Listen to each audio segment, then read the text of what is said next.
Welcome back to Midday Kentucky, everyone. Well, last time we had periodontist superstar Dr. Mark King in the studio. We were talking about his office and everything that he does there. Today we want to talk a little bit more about the services that he provides. Welcome back to the show, my friend. Thanks for having me. Last time we talked about some of the options when it comes to implants. Right. This time we're talking about the other services that you do take care of.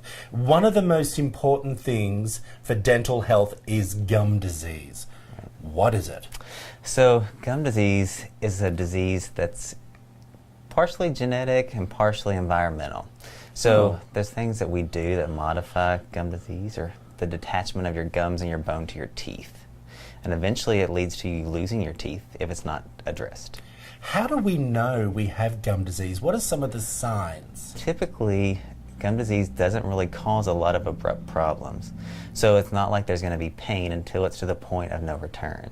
Oh, really? Right. So the little things that one might notice would be bleeding gums when they brush or floss. Typically, the dentist will warn you whenever it's time to see a periodontist due to gum disease.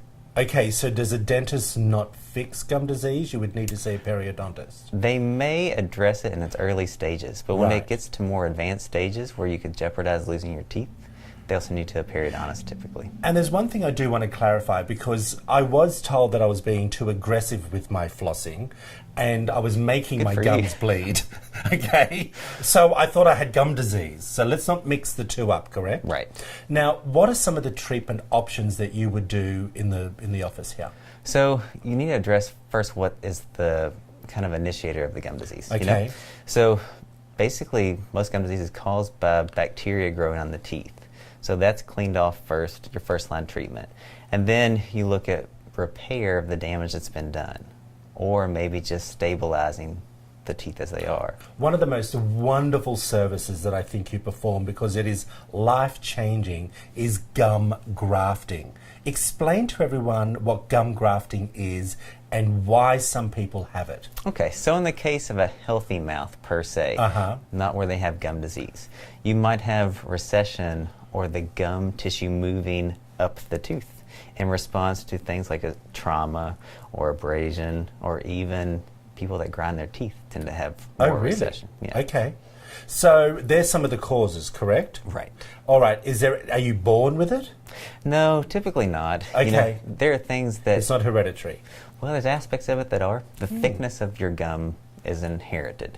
Okay. So people with thick gums usually don't have a lot of recession. People with real thin gums, they brush those away pretty easy. Okay. All right. Now, treatment, because when we say gum grafting, everyone, there is a lot of conversation because a lot of people don't know what it actually is and how it works. Explain that. So if we're changing your gum line on a tooth or multiple teeth, we do basically a gum transplant. And that transplant is either tissue from you or from a donor source. Explain that. So tissue from you is alive, and it works pretty well. It's just there's a second stage where you have to get the tissue from. Tissue from a donor or cadaver is a little bit more friendly on the patient as far as postoperative pain. Explain to everyone what you mean by cadaver. Cadaver? Yeah, it's not Godiva chocolate. It's cadaver is donor tissue from a human. Are you stitching it on? Yes. Explain that. So that if you were to use cadaver tissue, it's a processed graft, so it's purified and irradiated. So it's not a disease risk, but it would be placed under the gum tissue as if you were having a graft in your gum. And it attaches and grows. Yes. Oh, amazing. Look, there's so much more to discuss with you, Dr. King. Of course, always great information. Well, thanks we for having me. appreciate the time. If you want to find out more information about Dr. King and his services over here in Georgetown, he is amazing, a man of knowledge. There's all the information up on your screen. We'll be back after this short break.